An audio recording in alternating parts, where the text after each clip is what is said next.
Hello, friends, and welcome to Conversations with Consequences. We are the radio show and podcast of the Catholic Association, where we aim to change the culture one conversation at a time. You can listen to Conversations with Consequences on the EWTN Global Catholic Radio Network, Saturday mornings at 7 a.m. Eastern, or catch the encore at 5 p.m. We are also on Sirius XM Channel 130. Of course, our radio show is always a podcast. Go to thecatholicassociation.org/podcasts or directly to wherever you listen to your podcasts. Joining me next is Lee Sneed, one of my co-workers at the Catholic Association, my co-hostess for today, for at least this section of our this week's show on Conversations with Consequences.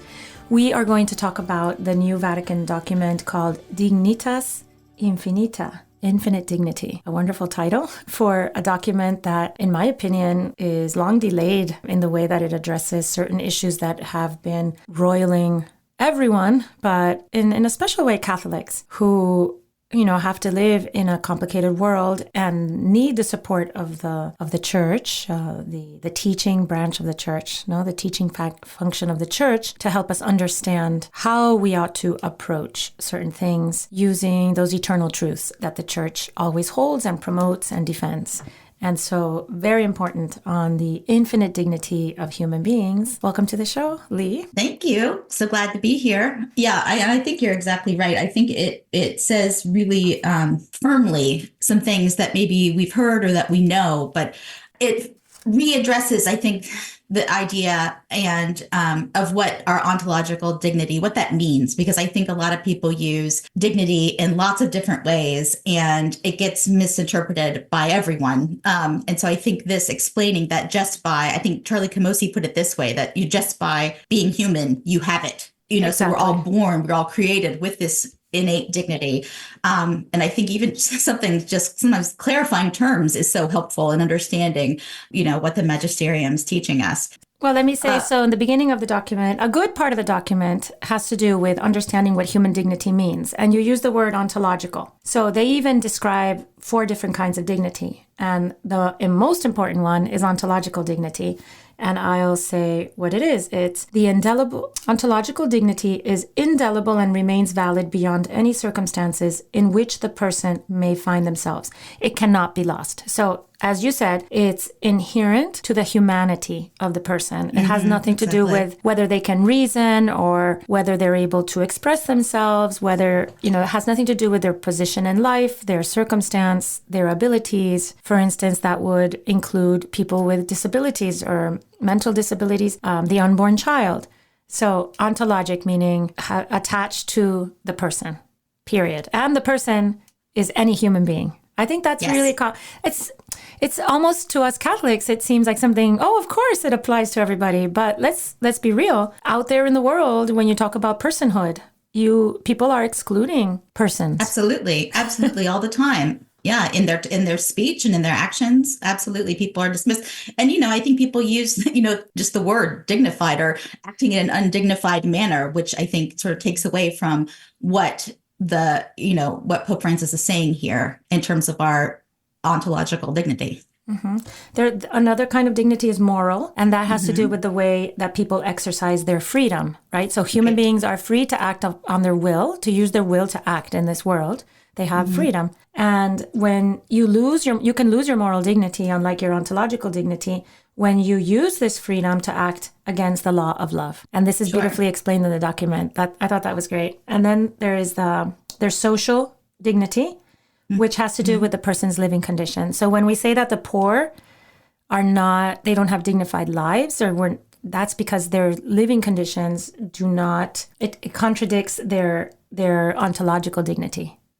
Right? Exactly. So they have all this beautiful dignity that's attached to them because they're human, but then the way they're forced to live by these, by severe poverty keeps them, it contradicts that beautiful dignity. And then the last one is existential. So that one to me was a little harder to understand. It has to do, I believe, when the person, they feel that their existence, it feels undignified. So it could be something like addictions or violence in the family.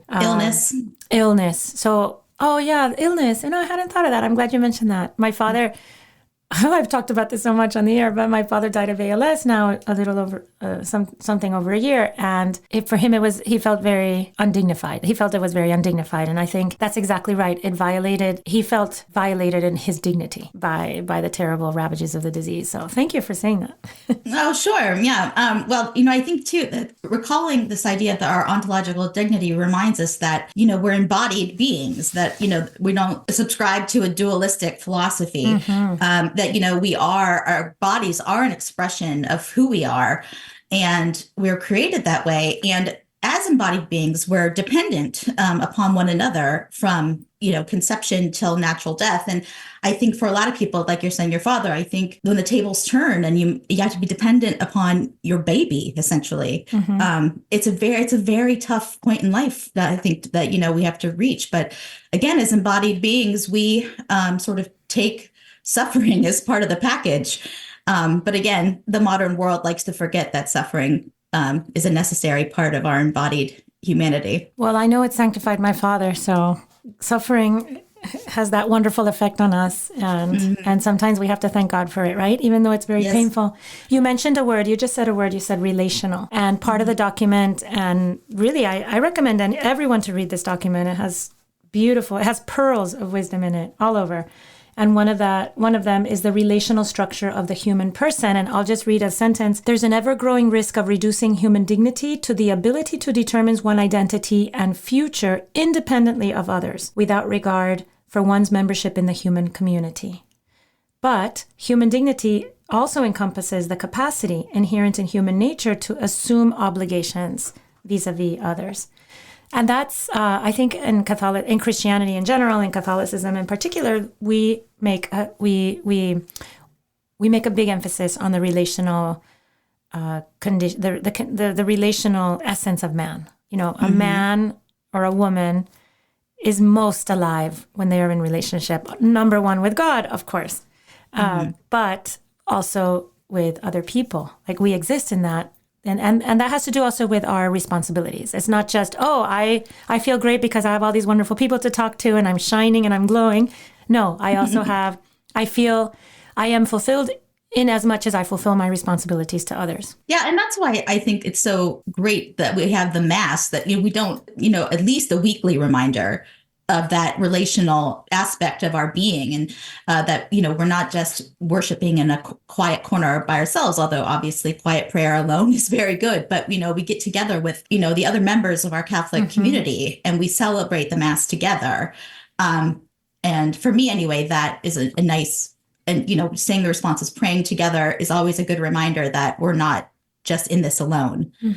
Even if you have a house full of other people, that also serves a constant reminder that you're not alone. Well, one of the great plagues of modern man today is his atomization, right? The way that he is very radically alone, and how that destroys the dignity of the person. We're back to dignity. I think that loneliness is an assault against our dignity, because it keeps us from flourishing in relationship, which is where men and women are meant to flourish. Right. And I think there's always that temptation, because other people make things even messier than we can make things, ourselves. And I don't know what you're talking about, Lee.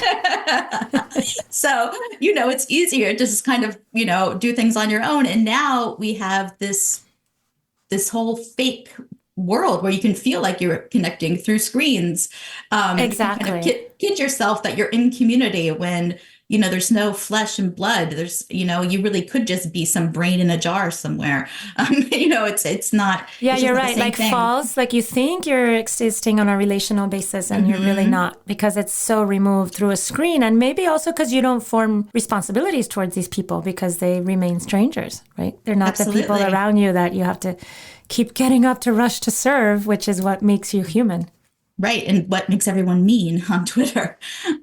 Yes. So you and your husband are both Catholic and both physicians. What do you think? Do you think this is going to be especially important to Catholic physicians, this document? Do you think it's bolstering the way you take care of people? Absolutely. Because again, and as I think everyone has experienced it, every Christian has experienced the last few decades of the explosion of so many ways that are often tied to medicine, I think, as a cover sucker, no, for unethical things. We need explanation. We need to understand, and we need to have that backbone that the church gives us to say, oh no, here I draw the line. I won't participate in these unethical experiments. I won't even give my material cooperation to these unethical practices. So it's very hard. It's very hard as in the medical profession because it has been co-opted by the evil pro-death crowd on so many levels, right? And you don't even get a chance to, use the language to explain why, right? It's all coding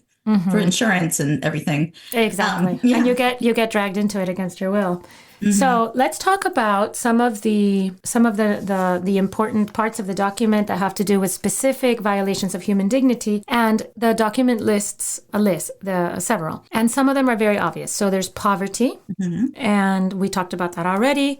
Obviously, war, which kills. It talks about migrants who are the victims of multiple forms of poverty, human trafficking, and I think that that's all very easy, understandable. No, why are these are violations of human dignity. Sexual abuse, again, very understandable. Violence against women, again, understandable. Abortion, we talk a lot on this show about abortion, I think. We do. Everybody can understand that if a child's life is snuffed out, that is the ultimate abuse of human dignity, to take this vulnerable, innocent child who has never harmed anyone, could never harm anyone, and snuff out their lives by their mother. Yeah, and usually for convenience, let's face it. Okay, but let's get to, and I'll just mention also euthanasia and assisted suicide, which I think is pretty clear to everyone. But the ones that, and marginal... just if I can just pause there for a second, except that they use the word death with dignity. Oh, yes, thank you. I mean, what? I mean, that's that sort of misuse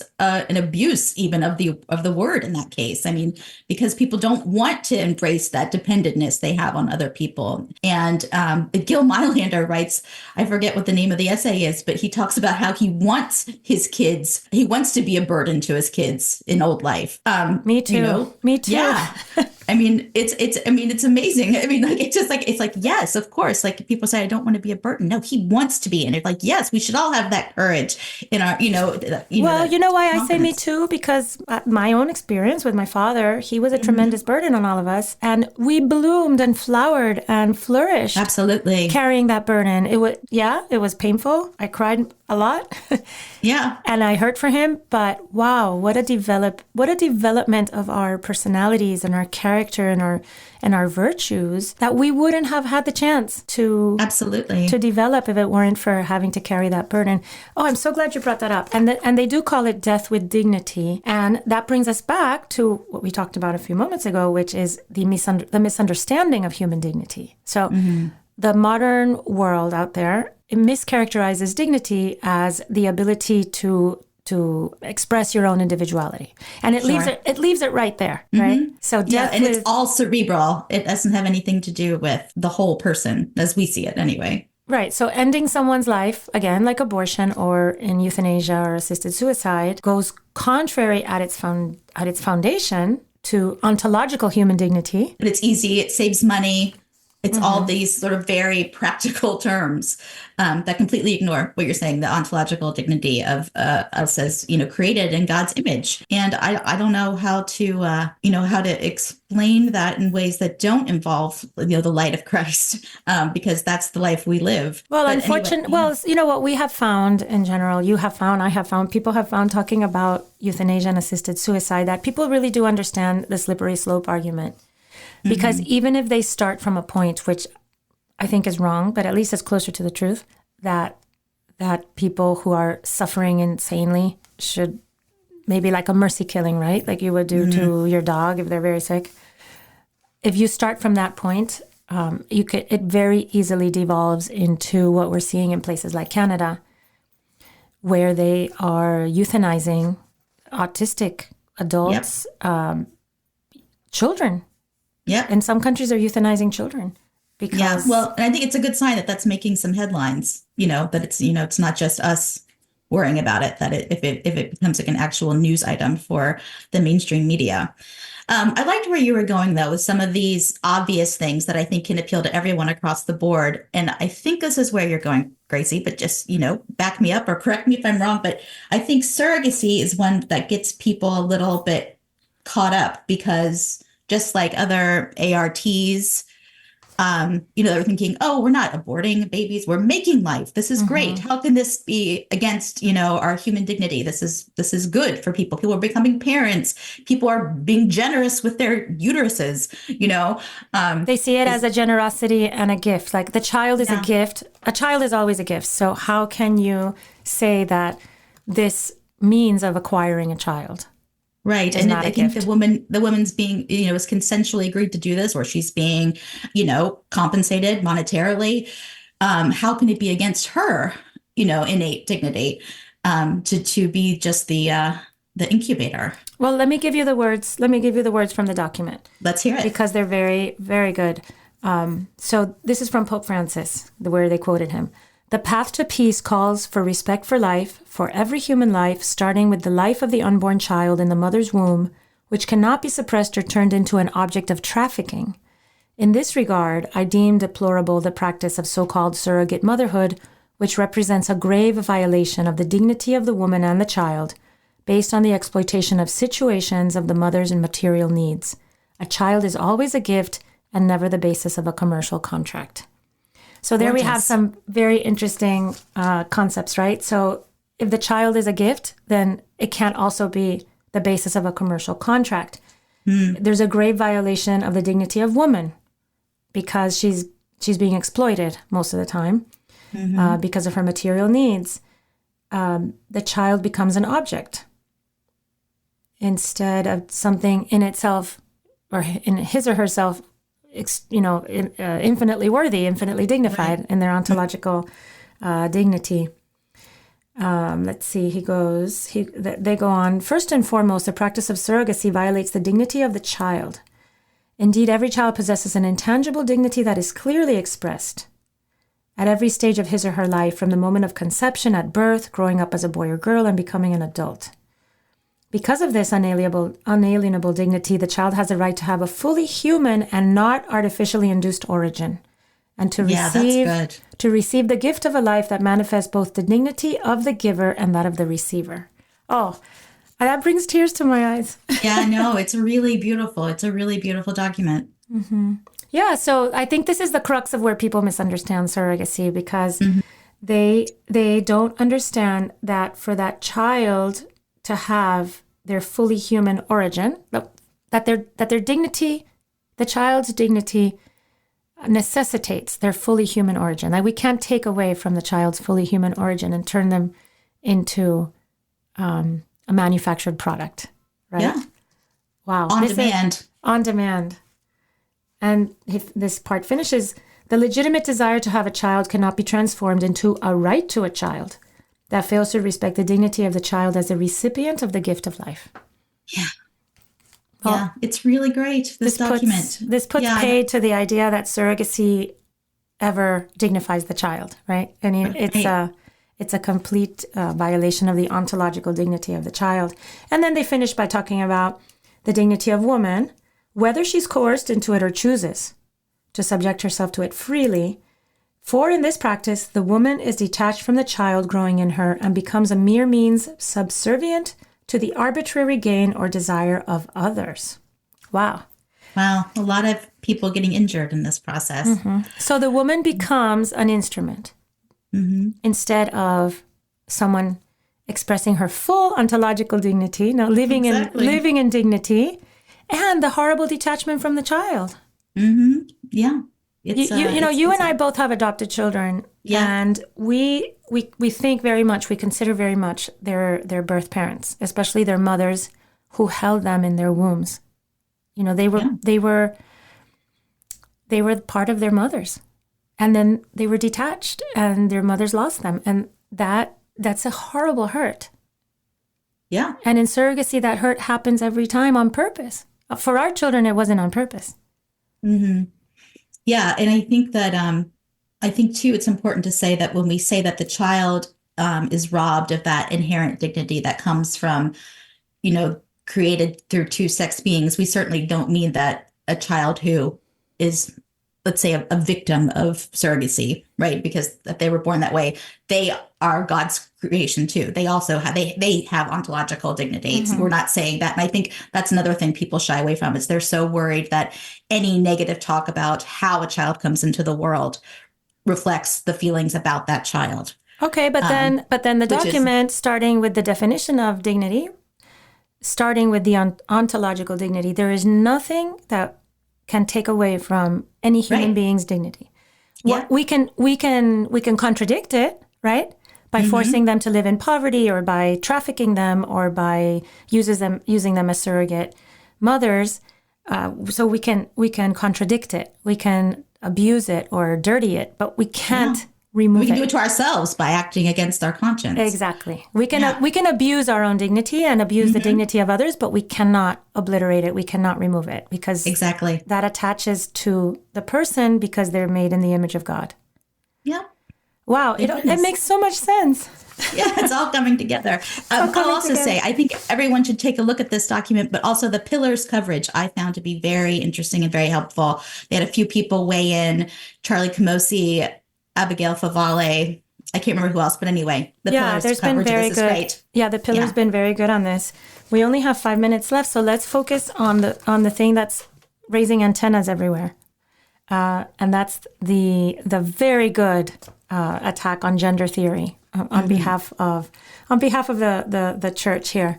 So on gender theory, they start, of course, by saying that this is about theory, that every human being, again, ontologically, has dignity no matter what their sexual preferences are, right? Or their sexual practices. So this part of the document is about theory. And here's a very pretty part. The church recalls that human life in all its dimensions, both physical and spiritual, is a gift from God, to be accepted with gratitude and placed at the service of the good.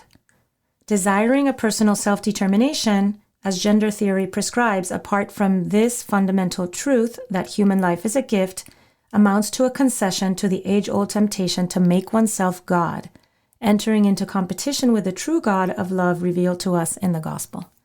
So I guess they're starting out by saying gender theory is, at its very foundation, a rejection of the beautiful truth of the human person.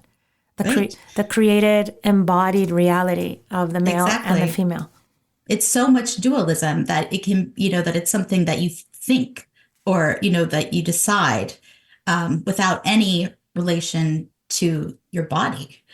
These two separate things, which is one thing altogether. But then again, when you take this dualistic idea about what gender and sex mean, and then you separated brain and body, but then you want to also change the body to match the thinking, which is, it comes it's like back. going backward and forward over the same ground. Yeah. And I've been thinking about that and thinking about how that exactly works. And I don't know, but I know that because at bottom it's not logical or rational. It has to do with these fragmented desires and fragmented personality, right? Right. And they're not worrying about whether or not they're being like good Cartesian dualists. Right, when they're making these decisions and policies. And then the document goes on to talk about the fact that when gender theory attempts to erase the difference between the male and the female. And here, this is pretty. This foundational difference is not only the greatest imaginable difference, but is also the most beautiful and most powerful of them. In the male-female couple, the difference achieves the most marvelous of reciprocities. It thus becomes the source of that miracle that never ceases to surprise us, the arrival of new human beings into the world. Yeah, I loved that part too. Yeah. Yeah. Oh, and it reminds you too about how with the surrogacy, because like even in our children's cases, they were made in a natural act, fully, and the way, the sexes are designed to welcome these wonderful gift babies. these miraculous things that happen. It's part of creation. It's part of, our, shall we say it again, dignity. Yeah. Yeah.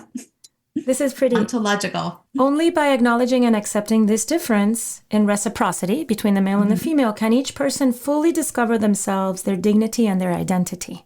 So we're back to dignity. If you are male, that you can't flourish and you can't be fully dignified. If you are, you always remain dignified. You always remain with your dignity. Yes. But you're assaulting your own dignity when you refuse to accept your body as a gift. Yeah. And your maleness, all the beautiful specificities of masculinity, right? I know. Yeah. But now it's all toxic, right? So no wonder people want to ditch it. I don't think it's toxic, but I know. We love our boys. We love our boys, our young men. Yes. Who are so wonderfully masculine. And and women with their genius of their femininity. It's really, this document is very needed in an age which is trying to erase the differences between male and female. The document goes on to talk about sex changes and how this is just an assault, a total assault on the dignity of the person, because the soul and the body both participate in that dignity and characterize, both the soul and the body characterize the human person fully, like all through and through in all their cells, in every pore of their minds. So we're out of time. We could talk about this for another 2 hours. I know. I thank you for joining me, Lee. And to our listeners, you can Google it. It's called Dignitas Infinita. You can put PDF and it's really, really worth reading. And thank you to the church, I'd like to say, for giving us a wonderful document to quiet our anxieties and back us up when we need to go out there and be Joan of Arc or or St. Ignatius Loyola's, right? Right. It's not always easy. Thank you, Lee. All right. Thank you, Gracie.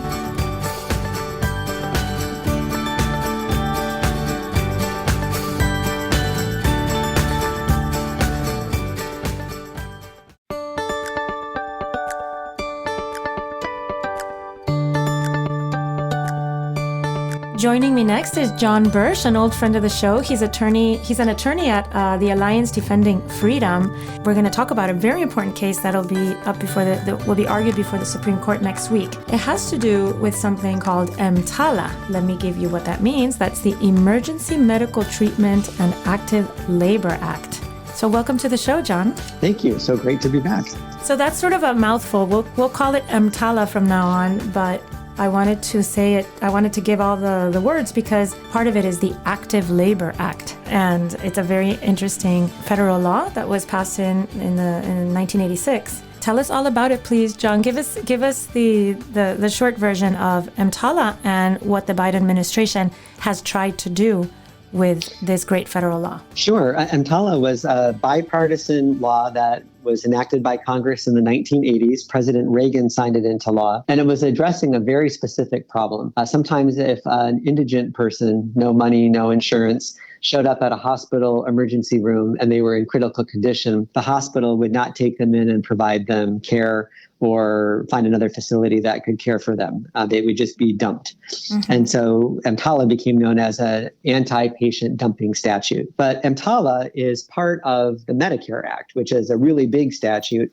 that controls what hospitals can and cannot do when they accept federal money, which almost all of them do. And EMTALA is, you can think about it like a house built on a foundation. And that foundation is the state regulation of the practice of medicine.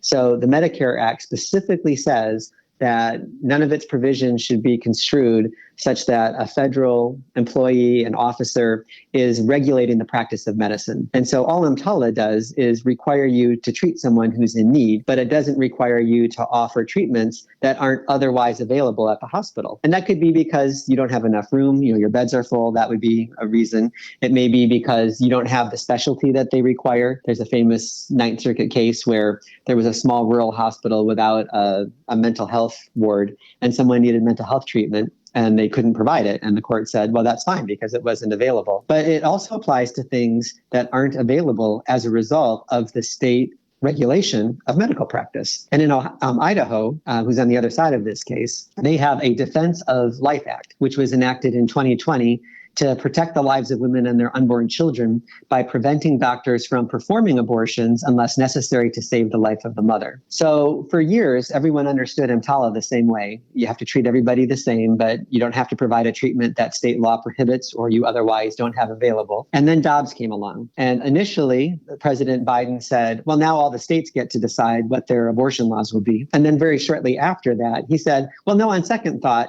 this EMTALA law requires doctors to perform abortions in the emergency room if that's an appropriate stabilizing treatment. And no one had ever thought that before. And the administration sued Idaho and persuaded a federal court to enjoin their pro-life law and to allow abortion enclaves in hospital emergency rooms that are funded by Medicare. And so that's the crux of what the Supreme Court will be hearing next week. So, John, when I went to medical school, I trained at a very busy public hospital in Miami, and EMTALA had just been passed, maybe 4 years earlier when I started my medical school training, and I worked on and off, I worked on the labor floor. And I knew EMTALA, and I heard it talked about, because in our public hospital, we took care of all the indigent and uninsured women of Miami who were giving birth. So they all ended up in our hospital because we were the only public facility. Before EMTALA, right. Exactly. We had them all.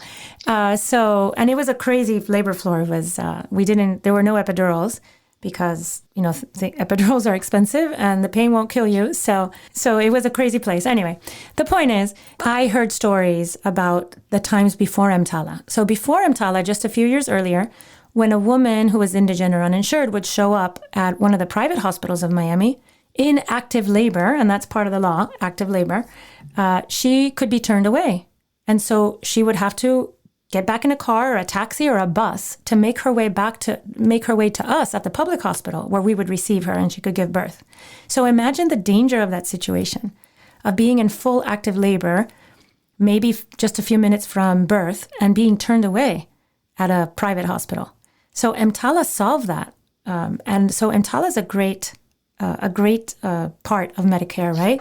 And it prevents emergency rooms from turning away people on their doorsteps who are bleeding out or about to give birth or whatever that situation could be.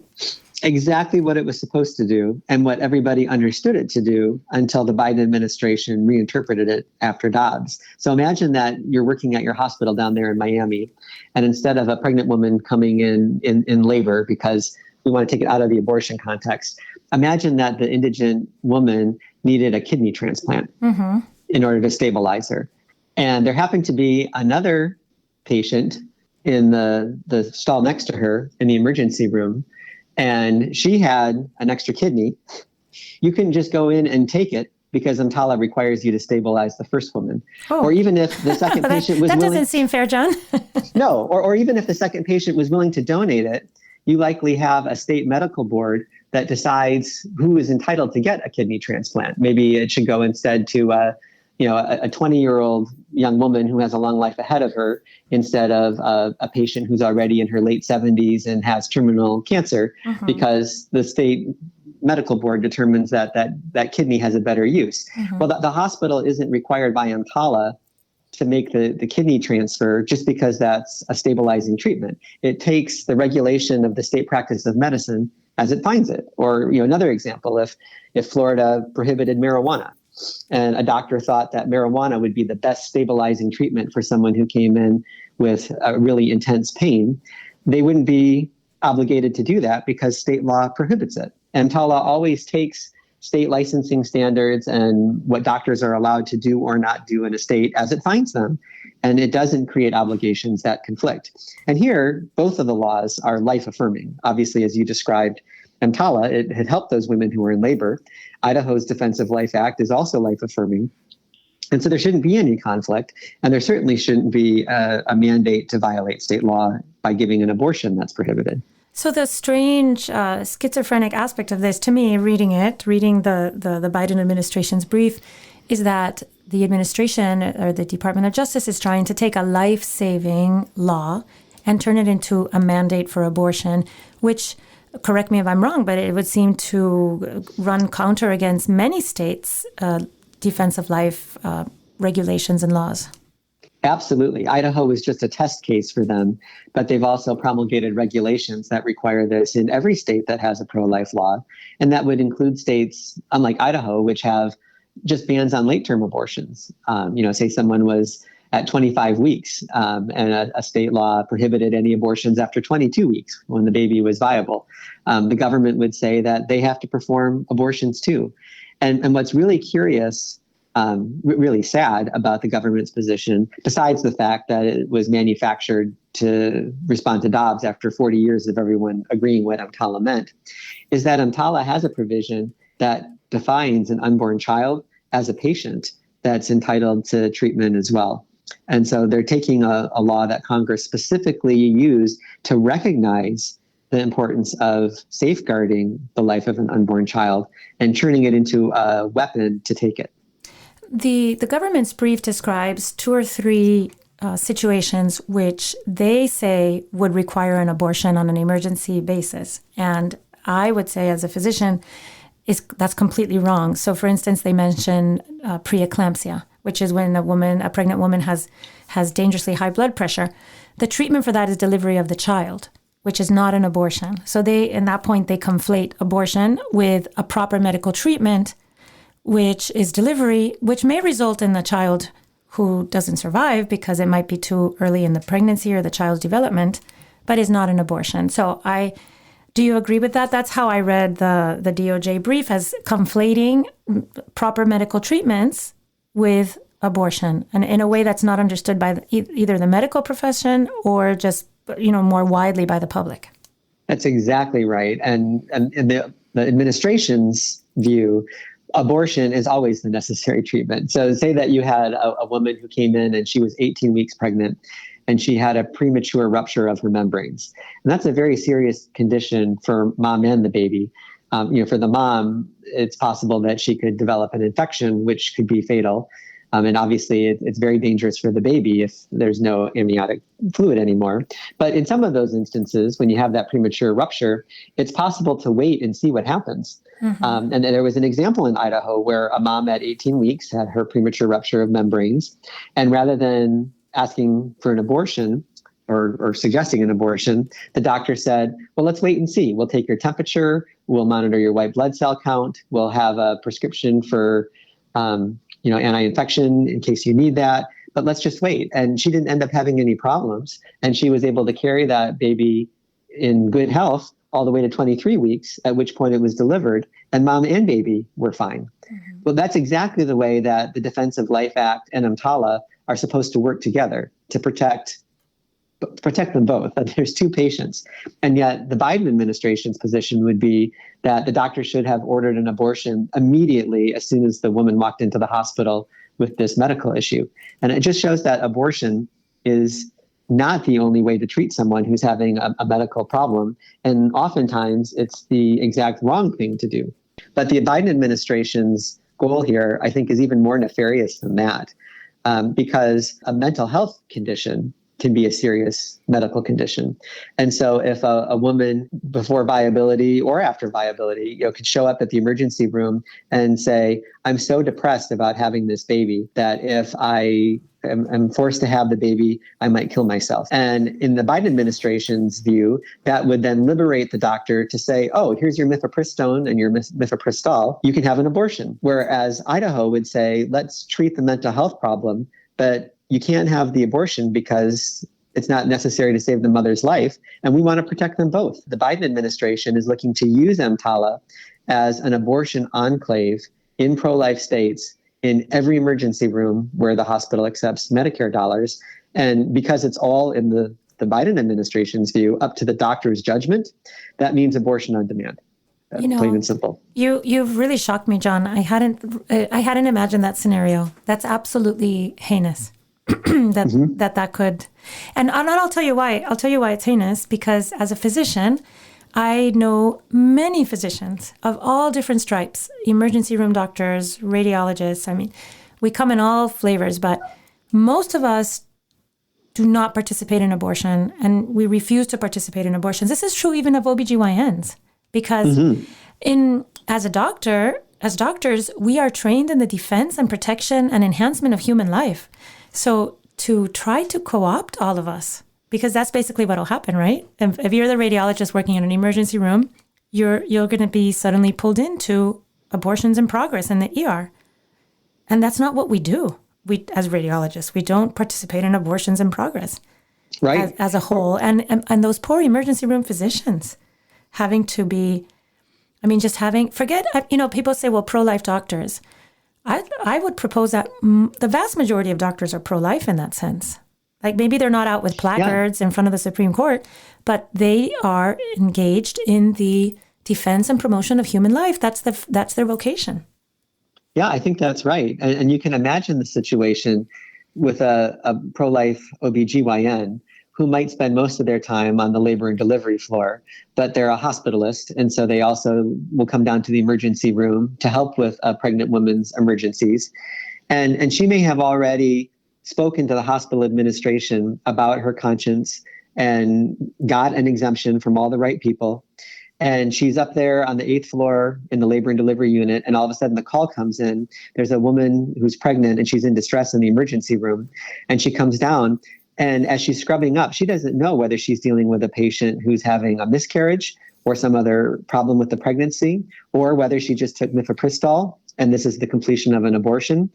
And so as she confronts that situation, even if she has the exemption, she doesn't have time to go back to the hospital administrator and say, oops, turned out this wasn't a miscarriage or an ectopic pregnancy. It was an abortion. I can't participate in this, even though the woman's bleeding. Can we find someone else to do it? And because, like you said, all doctors are motivated to protect and preserve life, she's going to do what she can to help the woman. But in the process, she'll have been co-opted to participate in an abortion that deeply violates her conscience. And yet that's what the Biden administration seems to be all about. When a woman comes to the ER, for instance, and she's in process of miscarrying, whether it's natural or provoked by mifepristone, if the child has a heartbeat still and hasn't begun to emerge and the cervix is closed, that child has a right, that a child is alive and could very well continue and be born later. Making emergency room doctors interfere in that specific case, I think, is exactly what the Biden administration wants to do. And their interference would be a formal abortion, a surgical abortion. And there's really no need for that, because if the woman is bleeding, she can be transfused. And then, of course, if the point comes where her life is in danger, then in Idaho and in every other state, then the physician can step in and sadly remove that life, right? Because that's what the woman needs. Because the states and the Catholic Church don't even recognize that situation as an abortion, where the primary purpose is to save the mother's life. And it's not an intentional taking of the child's life. That's exempted from the definition of abortion in every single state. Mm-hmm. But the Biden administration wants to have more abortions, and they want to coerce pro-life doctors to violate their conscience, as we were talking about. But I think most of all, with this reinterpretation of EMTALA, they're trying to give pro-abortion doctors who want to prescribe mifepristone, who want to perform abortions, an enclave in pro-life states like Idaho or Texas or Mississippi or Alabama, where they can continue to take babies' lives, even though EMTALA itself treats the unborn child as a second patient. Well, John, thank you for joining us. And I really, really hope, I'll pray, and I hope that all our listeners will pray along, that cooler heads prevail and logic and sense and just compassion and generosity at the Supreme Court, and that ADF and Idaho win their case. That's our prayer as well. And for those who want to pray specifically while the argument is happening, it will begin shortly after 10 a.m. on Wednesday, April 24th. And we will take all the prayers that we can get. And now Father Roger Landry offers a short and inspiring homily for this Sunday's Gospel. This is Father Roger Landry, and it's a joy for me to be with you as we enter into the consequential conversation the risen Lord Jesus wants to have with each of us this Sunday. The fourth Sunday of Easter each year is called Good Shepherd Sunday, because on this day the Church focuses on the 10th chapter of the Gospel of St. John, which Jesus reveals the relationship he has with each of his faithful followers. Jesus first self-discloses, I am the Good Shepherd. He reveals the way he seeks to relate to us. And that self-revelation leads to a disclosure about who we really are. We are his people, the sheep of his flock. We respond with some of the most famous words God has ever inspired, saying, "The Lord is my shepherd. I want, I lack for nothing." We mark this truth in the heart of the Easter season each year because it is the heart of our Easter joy. With the risen Lord as our shepherd, with our being his beloved sheep, we truly have it all. But it's key for us to believe and live by these famous words of Psalm 23. By them we publicly confess as Catholics that our true treasure is Jesus, that if we have him but don't have everything else in the world, we still recognize how rich we are. In the midst of a consumerist society in which we're bombarded with advertisements that pretend we'll only be happy if we obtain what they're selling, that we'll only be fulfilled if we have money and houses, fame, fortune, power, and position, we focus instead on Jesus the Good Shepherd, risen from the dead as the pearl of great price. The Lord is our shepherd. With him we lack nothing. We confess that what Jesus provides, the relationship we have with him, is far more fundamental to happiness in this world and absolutely essential to eternal felicity with him in the eternal sheepfold than anything and everything else.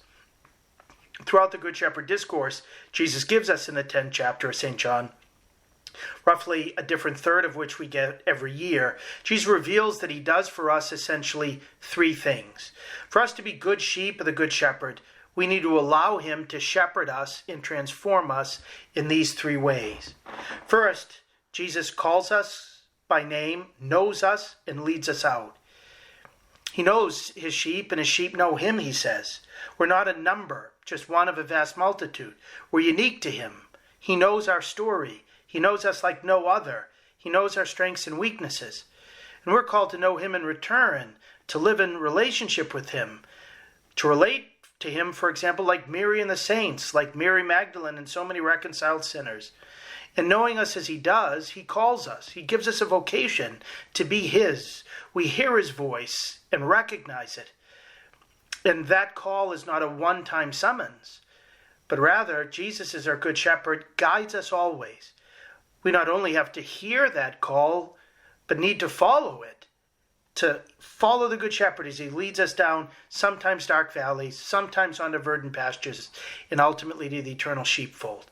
This is the first characteristic of him as our shepherd and ourselves as his sheep, the personal relationship he, risen from the dead, wants to have with you and me. Second, as Good Shepherd, he lays down his life for us. He says, "No one takes my life from me. I freely lay it down. I have the power to lay it down and the power to take it up again." That's what he does in his passion, death, and resurrection. He does all of this because he loves us. He told us during the Last Supper, no one has greater love than to lay down his life for his friends. And that's the type of love he has for us, freely and willingly giving his life so that we might not perish but have life with him. He loves us so much that he will leave the 99 behind to come after us. He doesn't want us to be lost, but each of us he deems worth risking and giving his life for. The third characteristic is that he gives us eternal life. He puts us securely in his Father's strong hands. He protects us from thieves and marauders and promises that if we remain with him, we'll never perish. He not only saves us from so many dangerous and difficult situations, including eternal perils, but wants to give us the greatest gift of all time, eternal life, through coming into communion with him who is the resurrection of life. Jesus the Good Shepherd continues to befriend, call, and guide us, to defend and lay down his life for us, to save us and give us eternal life, but does it for the most part by calling some of his sheep and making them effective shepherds. He takes disciples and makes them apostles and guardians. He wants to do this with each of us. If we're good sheep, then he wants us to become, in our own circumstances, good shepherds of others, someone who helps Jesus feed, guide, and protect others in his name. This is what happens in the lives of young people who become parents. This is what occurs when older brothers and sisters mature and care for their younger siblings. This is what occurs when godparents are faithful to their responsibility. This is what is supposed to happen in every Christian as we look out at family members, friends, peers, colleagues, so many who are like sheep without a shepherd. For a good sheep of Jesus, he wants us to become with him good shepherds of the rest, leading them to come to know him and enter into relationship with him as their good shepherd, with whom we'll want for nothing else. We see this transformation, for example, in the vocation of St. Peter. After the resurrection, when Jesus appeared to the disciples on the seashore of Galilee, Jesus asked Peter 3 times, "Simon, son of John, do you love me more than these?" 3 times Peter responded, "Yes, Lord, you know that I love you." And after each response, Jesus gave him a commission, a task that would be the bedrock of all he would do in Jesus' name. First commission was feed my lambs, telling him in particular to care for Christ's young people. Second, tend my sheep, which in the Greek means to guard and guide. Third was feed my sheep. Jesus the Good Shepherd was entrusting the care and nourishment of his flock, young and old, to Peter's loving solicitude. They would always remain Christ's sheep. Jesus said, feed my lambs, tend my sheep. But they would be guided by a sheep like themselves whom Christ would choose, appoint, and help to be a shepherd after his own loving heart. And it's obvious that St. Peter never forgot this lesson. Peter's love for Jesus, as well as our love for Jesus, would be shown in how we love those whom Jesus loves. Jesus wants us to know them by name and lead them to him, to help them recognize his voice and follow him. He wants us to sacrifice ourselves for them so that they may become beneficiaries of his own sacrifice. Like Christ, we have the power to lay down our time, our money, even our life, trusting in Jesus' power to raise us up again. Jesus wants us to help others seize the eternal life he gives and protect them from the spiritual and eternal con men who are all around us trying to preach a different gospel and way of salvation than Jesus the Good Shepherd has given. We all have that vocation as good sheep of the Good Shepherd to imitate his shepherdly love. But on this Good Shepherd Sunday, for the last 61 years, the Church has always marked the World Day of Prayer for Vocations, focusing especially on one group of disciples whom the Lord is summoning in a particular way to be shepherds in his image. It's on this day that we unite ourselves to the Pope and to Catholics all across the world in praying to God the Father, the Harvest Master, to send out priest laborers, true shepherds, into the fields and among the flocks. Priests are the Good Shepherd's indispensable instrument to feed his flock with himself in the Holy Eucharist. But they also nourish us with his holy word and the teaching of the Church. Priests guide Jesus' flock one-on-one in the ministry and the confessional, in spiritual direction and counseling, and guide the entire flock in their work as pastors, the Latin word for shepherd. They also seek to protect the flock of Christ from what Jesus calls in this Sunday's Gospel thieves and marauders, those who would seek to harm them, those who would want to profit from them by metaphorically shearing, milking, killing, and eating them. Having heard Jesus calling them by name, priests lay down their lives for Jesus and for his flock, seeking to help them enter into a communion with Jesus, the resurrection of life from which no one will be able to take them from the Father's hand. On the World Day of Prayer for Vocations, we thank Jesus for the way that he has fed and tended us as his lambs and sheep throughout our whole life by those who love Christ enough to leave a family of their own, money and possessions, and their own will in order to serve us with their prayer, with the sacraments, with their charity, and with their whole life in communion with the poor, chaste, and obedient Christ. We pray in a particular way on Good Shepherd Sunday, in an age in which the Church and the world is yearning for real leadership, that God may hear our prayers and raise up many such shepherds from among the boys of our families, parish families, and for me, chaplaincies. It's a day to pray to the Good Shepherd for all those who have already responded to his call, that they may think not of themselves and profit from the sheep, but of the sheep and offer themselves fully. Jesus is the Good Shepherd who never leaves his flock untended.